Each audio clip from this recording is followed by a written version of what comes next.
I am a retired private investigator turned real crime blogger.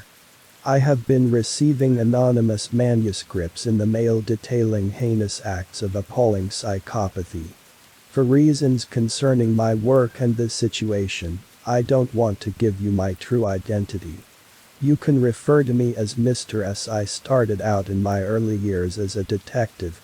Not to toot my own horn, but I was highly effective at my job, and before too long I started taking much higher paying jobs as a freelance private investigator.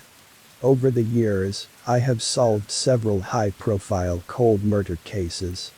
Unfortunately, in a work-related attack, I was seriously injured and retired from my job as a private investigator 5 years ago.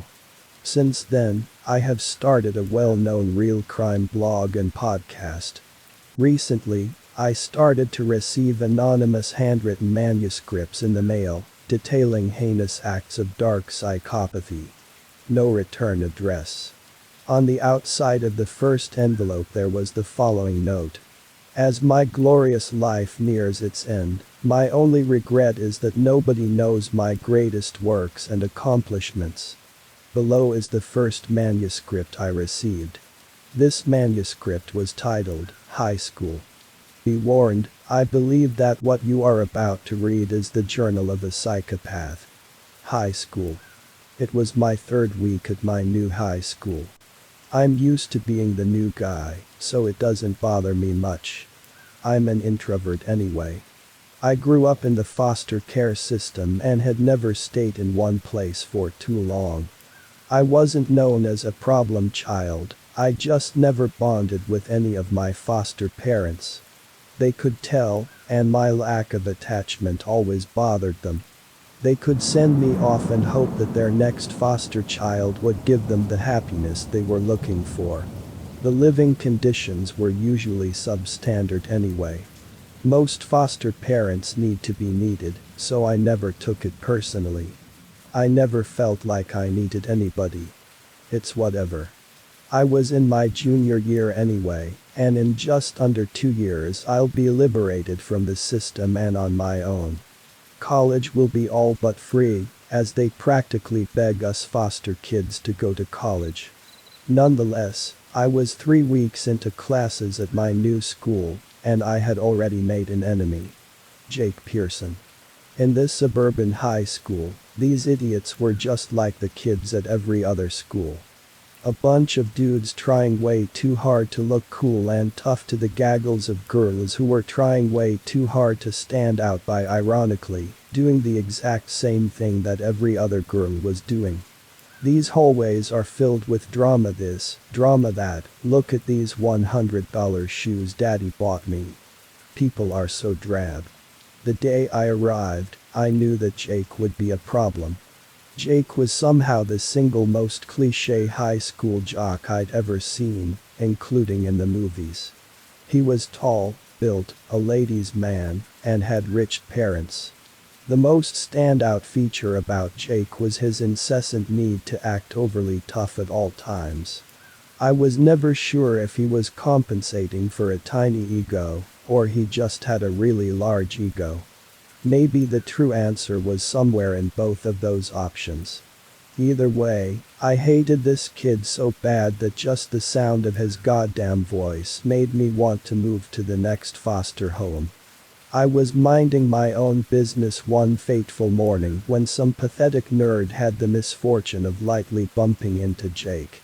Commotion stirred as students all around the hallway gathered to laugh at Jake's beratement of the scrawny nerd. "Did you just push me, Tiny?" he said way too loud, garnering the attention of the other idiots. The terrified scrawny kid stammered garbled apologies. I'm sorry, it was an atchy dot before he could finish his stutters. Jake smacked a large stack of books and binders out of the kid's hands, scattering books and loose papers everywhere. Laughter erupted from the crowd of idiots. Has this kid ever heard of a backpack? I saw my opportunity, it was time to set things in motion. I bet you get off by pushing little kids around, don't you? I spouted out, with a laugh. Silence fell so immediately that it was comical. As Jake turned around, I could see the blood vein popping out of his temple.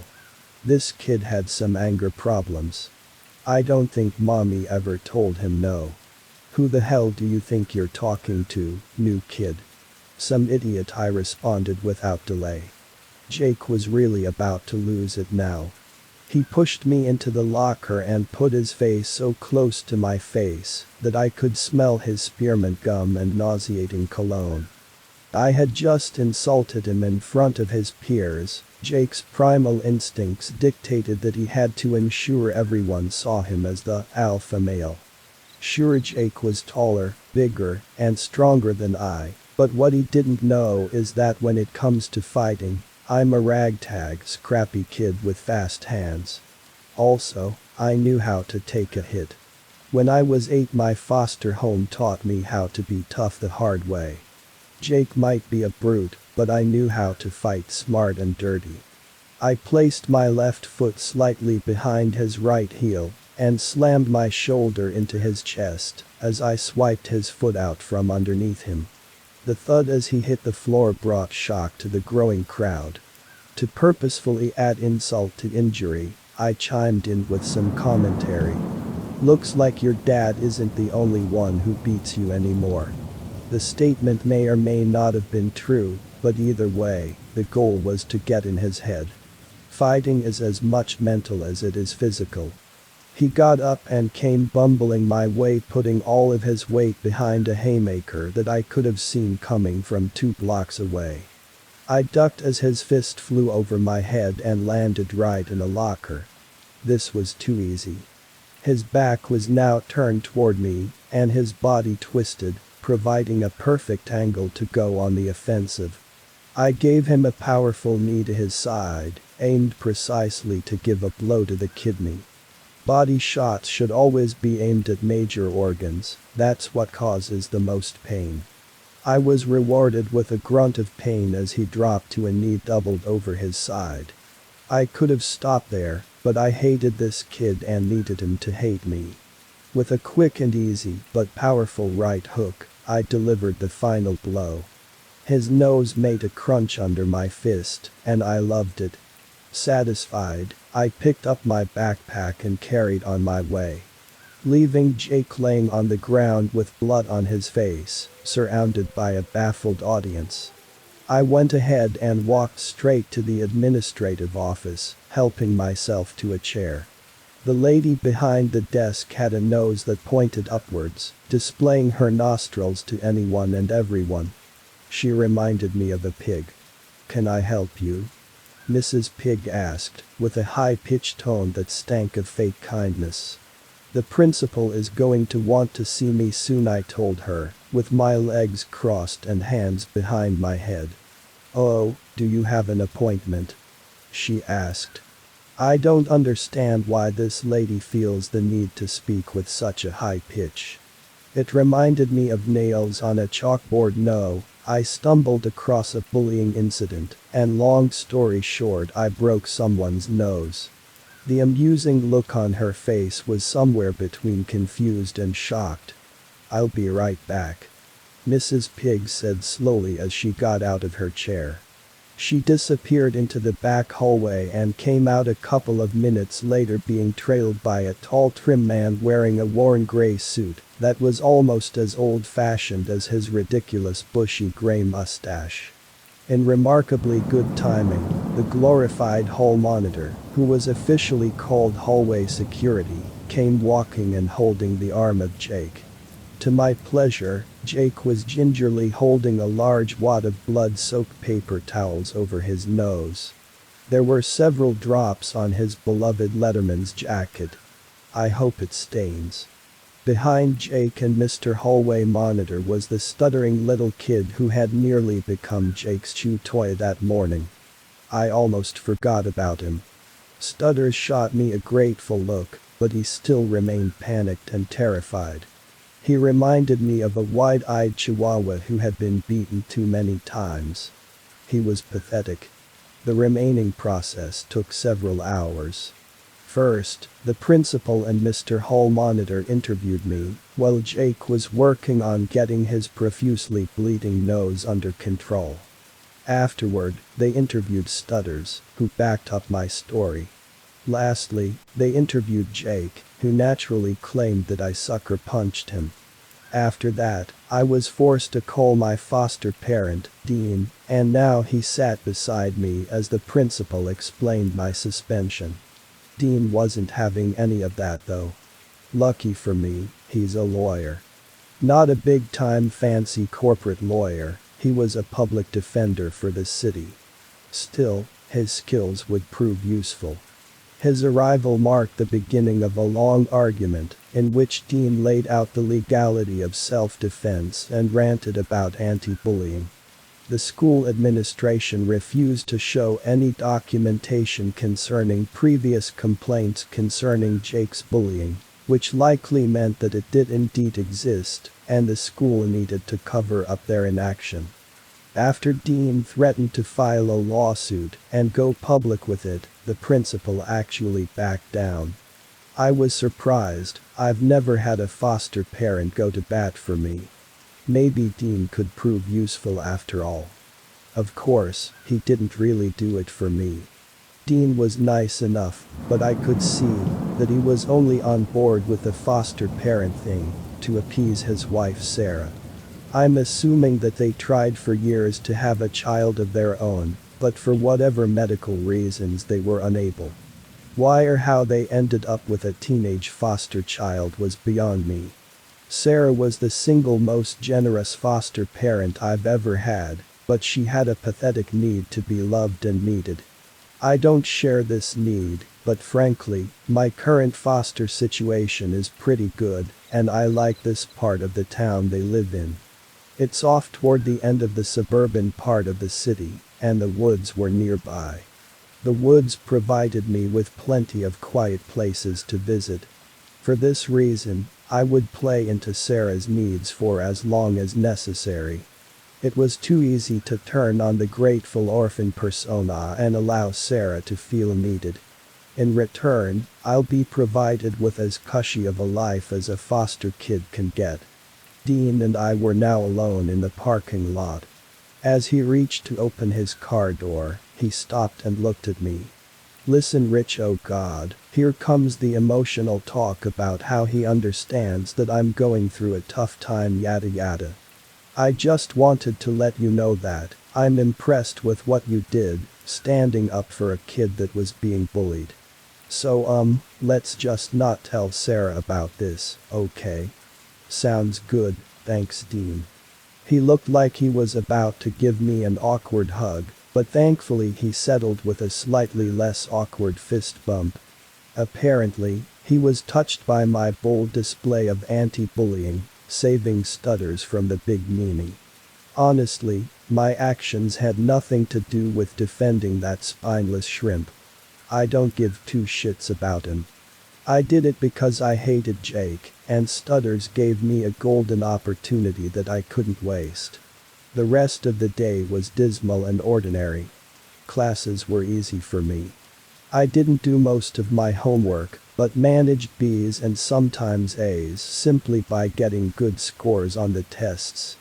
My motivation depended on the class. Math was easy but boring. My reading teacher was a true moron who loved over-analyzing worthless poetry, but my psychology class was actually interesting and useful. At this point, I'd already read the entire psych textbook and continued research on my own. It was helping me to understand more about myself. I had been reading about personality disorders, and I saw a lot of myself in the section about psychopathy and antisocial behavior. At this point, I wondered if I myself was a psychopath. It didn't bother me one bit.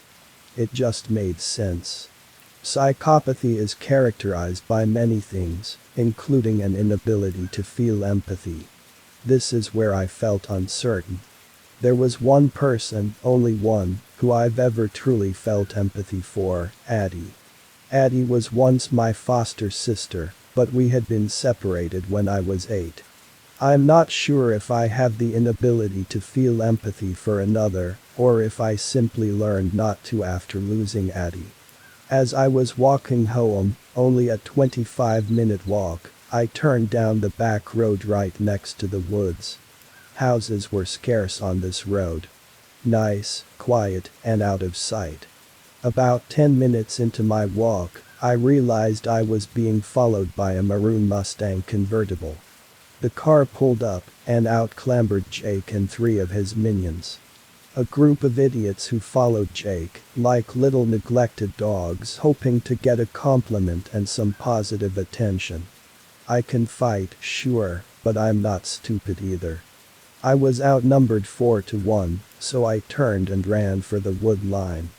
I'll admit, these kids were fast. I quickly realized that I wouldn't be able to outrun them for too long. So I said to hell with it, I'm more about fight than flight anyway.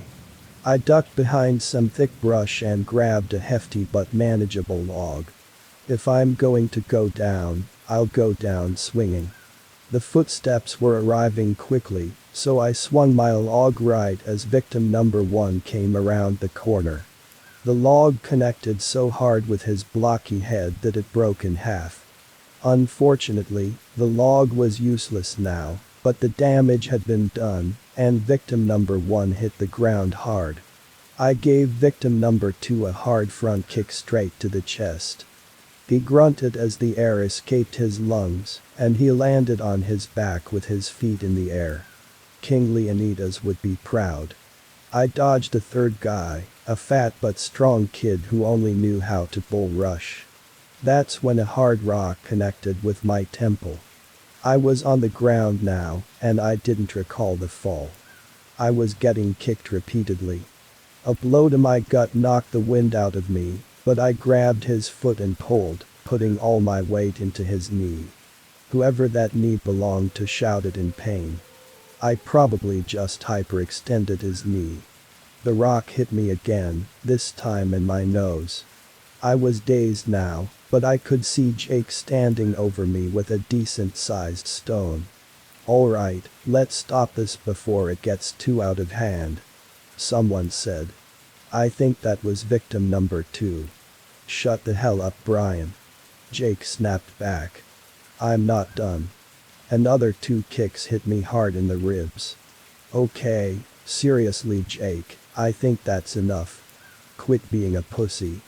Another 2 kicks found their home in my stomach as I struggled to get air in my lungs. Kick him, Brian, Jake ordered. Come on man, he's already almost unconscious. Objected Brian. I said kick him. Jake ordered again, looking threatening with the rock still in his hand. I bet you like being his little bitch, don't you Brian? That sentence flew out my mouth before I could stop it. I always knew what to say if I wanted to hurt someone. That statement was the last push Brian needed, and his shoe connected hard with my head. My vision was now covered with black dots. Through my blurry vision, I saw Jake lean down. You're messing with the wrong person, Rich. You'd best find yourself a new foster home before I make your life so miserable, you'll want to kill yourself. Not that anybody would care. He stood up, gave me one last kick, and then ordered his brainless minions to go back to the car. I watched them leave, one kid heavily limping, victim number 1 just as dazed as I was. At least I did some damage. Despite the pain in my head and ribs, I laughed. Jake may have won the battle, but I knew that I would win the war. I knew I'd have the last laugh. Jake had no idea what I was capable of. My limits are beyond the sky. I always win. Sometime later I made it home. As I walked through the door trying to act natural, it was immediately apparent how haggard I must have looked. Sarah gasped and rushed in to guide me to the couch, demanding to know what happened. There was no way to hide this now, I might as well tell her the truth. Dean would understand. Sarah called Dean, who dutifully came straight home to support his distraught wife. Sarah was choking back tears and she explained to Dean how I had been jumped. She threatened to call the police and take me to the hospital, to which I objected. I did not need the police to get involved in my war with Jake. If the system finds out about this, they might make me move to a new home. I don't want to move again. I pled to Sarah, playing into her emotional state. I think he's right, Sarah. Dean chimed in, those boys can feel like they're even now, so there is no need to take any unnecessary risks, you know how the system is. Dean had come in clutch again, this guy was proving himself more useful every moment. Sarah nodded in reluctant agreement. It was just too easy to get her to change her mind. But you're not going to school tomorrow. She demanded, you're going to stay home so I can take care of you and make sure you're okay. I reminded myself of how I need to play into Sarah's need to be needed, so I agreed. For good measure, I gently touched her hand and told her thanks. She allowed a tear to escape after that move. Something was wrong with Sarah, I could see it in her eyes. At some point, she's had a traumatic experience that hurt her deeply. I woke up late Friday morning to Sarah bringing in fresh breakfast. Eggs, bacon, and pancakes. My ribs twinged with pain as I sat up, and my head pounded too. Sarah was on top of that too though, offering me 800 milligrams of ibuprofen to be downed with some orange juice and a cup of fresh coffee. This treatment was another display that I was not used to. Never had anybody brought me breakfast in bed. After assuring Sarah that the breakfast was wonderful, I told her I was going to rest. After she left, I pulled out the computer that I had purchased with the money I stole from my last foster parents. I was pretty good with computers. They were useful and underrated tools that most teens just use to stir drama on social media and post stupid fake photos. People are so oblivious to how exposed their personal information is. It took me less than 2 hours to know everything about Jake and Brian that I needed to know. I had his address, his phone number, and learned the fact that the family was on a trip to their lake house for the weekend, about a 5-hour drive away. Probably his parents' attempt to draw attention away from his school suspension. Rich people in the suburbs are all about image. That night, after Sarah and Dean were long asleep, I quietly got ready. The house had a security system that monitored and logged every time a door or window opened or shut. They probably did it because they knew I was moving in. It wasn't a problem though, I easily detached the device without breaking the magnetic seal. Actually, it was perfect. The security system logs would provide me with a good alibi, should things go wrong. I exited the house through the window and stepped off on the pre-planned route that would mostly take me through the wooded area and out of sight. I enjoy the woods at night anyway, it's so quiet and peaceful. It took me about 30 minutes to arrive at my destination. Jake's house was huge and sat on a lot that must have been an acre or more. I searched through the property near the back door, expecting to find a spare key somewhere. They weren't dumb enough to keep the key under the doormat, but they didn't hide it very well either. The rock looked convincing at first sight, but when I looked at it up close, I could tell that it was a fake. I carefully lifted the rock and found a little compartment underneath containing a key. Just like that, I had gained access to the house. Although the house was large and immaculate, it didn't take me long to find the room I was looking for. Jake had a life-sized football poster of himself on his door. His room was huge, the size of a small apartment. I carefully searched for anything that would be of use. On his shelf designated for keepsakes, I found an old but expensive-looking sheathed knife.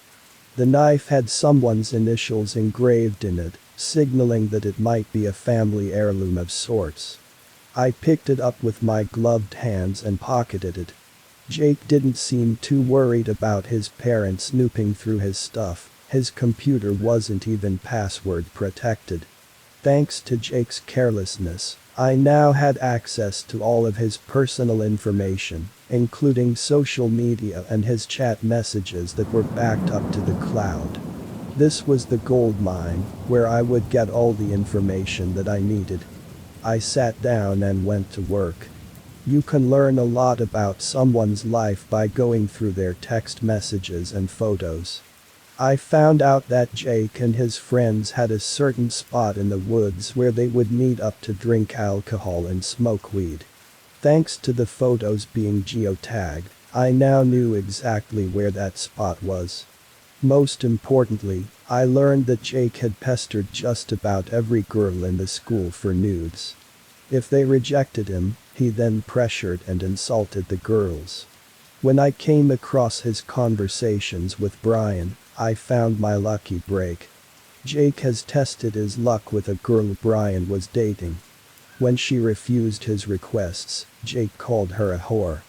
After Brian had found out, he finally stood up for himself, and the messages show that they had quite an argument.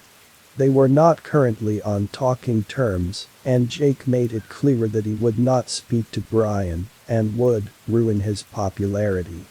This was perfect. I now had a perfect plan. I saw that Jake and his family would be home Sunday afternoon. Brian's status showed currently active, so I sent him a message through Jake's social media, asking him to meet me at the spot Sunday night at midnight. After Brian replied with one letter, K, I deleted the messages so Jake would not see them on his end. On my way out, I stole a hoodie, some pants, and an extra pair of gym shoes.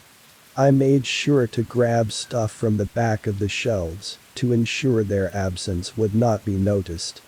I took one last look around to feel secure that I left no noticeable trace. After locking the door and carefully putting the key back where I had found it, I went back home the same way I came, undetected. Saturday and Sunday, I continued to allow Sarah to look after me. It made her feel good, and I needed her to think that I needed her, so I could continue living here. Finally, Sunday night arrived. I put on the clothes that I stole from Jake and headed on my way. I waited in the shadows for Brian to arrive, and about 12:05 a.m. I heard the footsteps approaching. What do you want, Jake? Brian started as he entered the small clearing. We have school Tomo. Before he could finish, I hit him hard in the face with a rock, Jake's signature move. Brian fell to the ground, putting his hands on his face, as if that would somehow dull the pain. I didn't care. I kicked him in his head and his gut over and over. I watched with pleasure as he rolled around in agony, betrayed and incapacitated. Ah. What the hell, Jake? Oh, I'm not Jake, I told him coldly. Brian squinted up at the sound of my voice, shocked. He stammered a few disconnected words, trying to catch his breath through the pain. I knelt beside him. What do you want? Brian finally managed to muster between heavy breaths.